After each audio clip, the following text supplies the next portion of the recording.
Como a Yakuza ajudou a criar a comida de rua no Japão. Quando pensamos na culinária japonesa, é comum imaginar pratos delicados, técnicas refinadas e uma tradição que atravessa séculos. Mas existe um lado menos conhecido dessa história. Um lado que mistura comida, sobrevivência, mercados paralelos e até o crime organizado. Para entender essa conexão, é preciso voltar no tempo, especialmente ao período logo após a Segunda Guerra Mundial, quando o Japão enfrentava uma das maiores crises da sua história. Com o país devastado, a escassez de alimentos era extrema. Nesse cenário, surgiram os chamados mercados negros, conhecidos como yamiichi.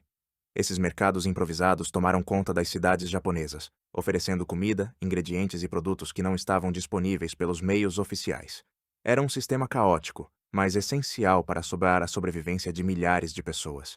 E é justamente nesse ambiente que começam a surgir grupos organizados que mais tarde dariam origem ou se conectariam com o que hoje conhecemos como Yakuza. Esses grupos não apenas controlavam a distribuição de alimentos nesses mercados, mas também garantiam ordem dentro do caos. Eles organizavam barracas, protegiam comerciantes e, claro, cobravam por isso. Ao mesmo tempo em que desempenhavam um papel controverso, também eram parte fundamental do funcionamento desses espaços. E, sem perceber, ajudaram a moldar a forma como a comida de rua japonesa evoluiu ao longo do tempo. Além disso, muitos vendedores que começaram nesses mercados improvisados acabaram criando pequenos negócios que cresceram com o passar dos anos. Algumas receitas nasceram da necessidade de improvisar com poucos ingredientes, criando combinações simples, porém extremamente saborosas. Essa criatividade forçada pela escassez acabou influenciando diretamente o desenvolvimento de pratos populares que hoje são encontrados em todo o Japão. Um exemplo curioso é que muitos dos ingredientes usados nessas comidas de rua vinham de excedentes militares ou de produtos trazidos pelas forças de ocupação americanas. Alimentos como farinha de trigo e óleo vegetal passaram a ser mais utilizados nesse período. Isso ajudou a popularizar pratos fritos e massas que antes não eram tão comuns na alimentação cotidiana japonesa. Com a recuperação econômica do Japão nas décadas seguintes, muitos desses mercados desapareceram ou foram regulamentados, mas a influência desses grupos continuou presente, especialmente em áreas urbanas movimentadas. Bairros como os famosos distritos de entretenimento em Tóquio e Osaka se tornaram centros não apenas de vida noturna, mas também de experiências gastronômicas únicas. Pequenos restaurantes, bares e izakayas começaram a se multiplicar, criando uma cultura alimentar vibrante, acessível e profundamente ligada ao cotidiano das pessoas. Os izakayas, por exemplo, são muito mais do que simples bares. Eles representam um espaço social onde trabalhadores se reúnem após longos dias, compartilham comida, bebem e relaxam. E durante muitos anos, alguns desses estabelecimentos funcionaram sob a influência indireta de grupos organizados que controlavam determinadas regiões ou atividades. Isso não significa que todos os lugares tinham ligação direta com o crime, mas sim que existia uma presença estrutural que fazia parte da realidade urbana.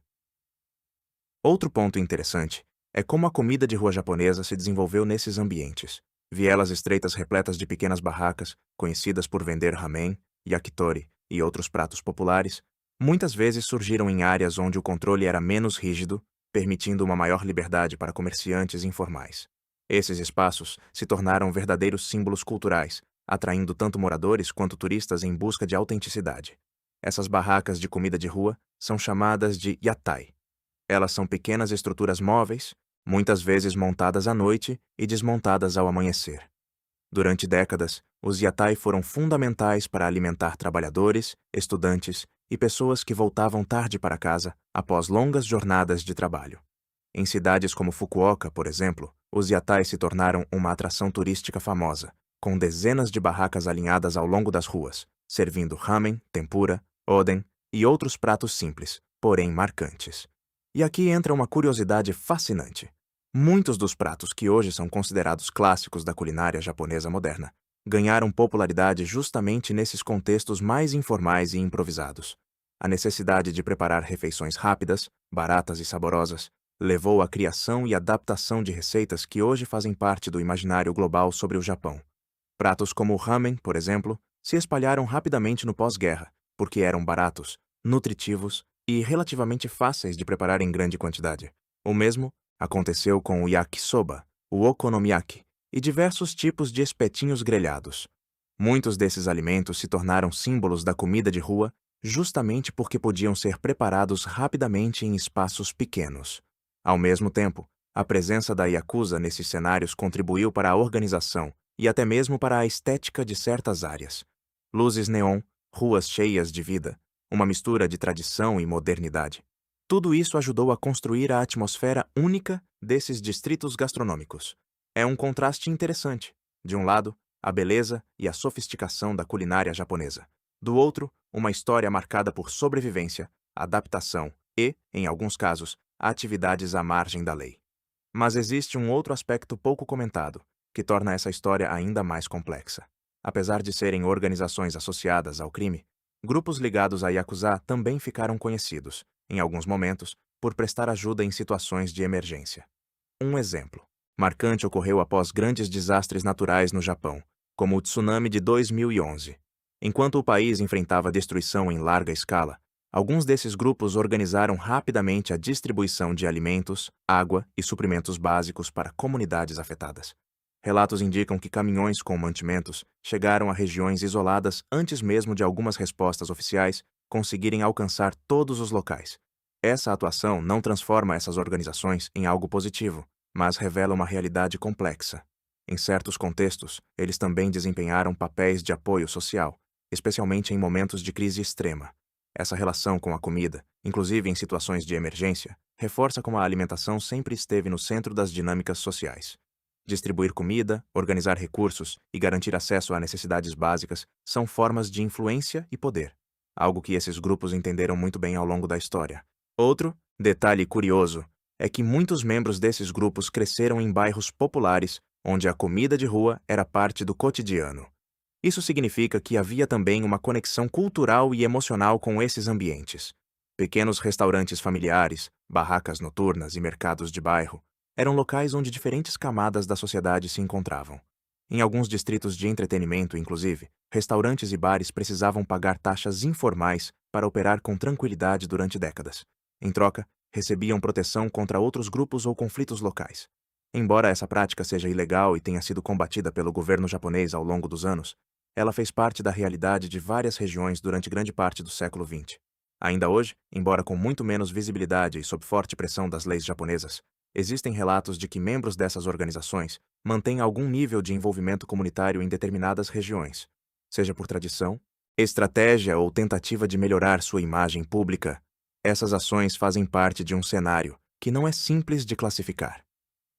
Voltando à culinária, outro ponto curioso é como a cultura alimentar japonesa preserva elementos de todos esses períodos históricos. Desde pratos sofisticados servidos em restaurantes tradicionais, até comidas simples encontradas em barracas de rua, cada experiência carrega um pouco dessa trajetória. Comer no Japão não é apenas uma questão de sabor, mas também de contexto. Inclusive, muitos turistas que visitam bairros famosos pela vida noturna acabam consumindo comida em locais que têm histórias profundas, mesmo que não percebam. Aquela pequena loja de ramen escondida em um beco pode ter surgido décadas atrás, em um período de reconstrução, passando por diferentes fases até se tornar o que é hoje. Outro detalhe interessante é a disciplina e organização que vemos hoje na gastronomia japonesa. Mesmo com origens caóticas em alguns momentos históricos, o Japão conseguiu transformar sua cultura alimentar em algo extremamente estruturado e respeitado mundialmente. Isso mostra uma capacidade impressionante de adaptação e evolução. Também vale lembrar que muitos chefes japoneses começaram suas carreiras em ambientes simples, trabalhando em pequenas barracas ou restaurantes de bairro, antes de chegar a estabelecimentos renomados. A cultura da aprendizagem prática, conhecida como shokunin, valoriza a dedicação extrema ao aperfeiçoamento de uma habilidade ao longo da vida. Em muitos casos, essa jornada começou justamente em cozinhas modestas, ligadas à cultura da comida popular. Mas é importante entender que essa relação não deve ser romantizada. A influência desses grupos também trouxe consequências negativas, incluindo exploração, coerção e controle excessivo em determinadas situações. Ainda assim, do ponto de vista histórico, é impossível ignorar o papel que tiveram na formação de certos aspectos da cultura urbana e alimentar do Japão. Hoje, o cenário é bem diferente. O Japão possui regulamentações rígidas, e a maioria dos restaurantes e estabelecimentos funciona de forma totalmente legal e independente. No entanto, as marcas do passado ainda podem ser percebidas na estrutura de alguns bairros, na organização de certas áreas e até na forma como a cultura gastronômica se manifesta. Explorar essa conexão entre comida e história revela que a culinária não é apenas sobre ingredientes ou receitas. Ela é um reflexo direto da sociedade, das dificuldades enfrentadas por um povo e das soluções encontradas ao longo do tempo. No caso do Japão, isso inclui momentos de crise, reconstrução e transformação, onde até mesmo elementos inesperados desempenharam um papel na construção do que conhecemos hoje. E quanto mais pesquisamos sobre esse período, mais percebemos que a comida de rua japonesa nasceu da necessidade, da criatividade e da adaptação. Pessoas comuns tentando sobreviver em um país devastado acabaram criando tradições culinárias que atravessaram gerações. Então, da próxima vez que você pensar em comida japonesa, vale lembrar que por trás de cada prato existe uma história muito maior.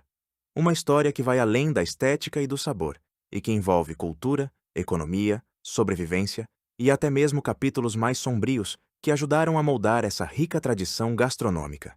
E, em meio a tudo isso, a comida continua sendo o ponto de encontro entre pessoas, histórias e realidades completamente diferentes, mostrando que até os aspectos mais inesperados podem deixar marcas profundas naquilo que chega ao nosso prato.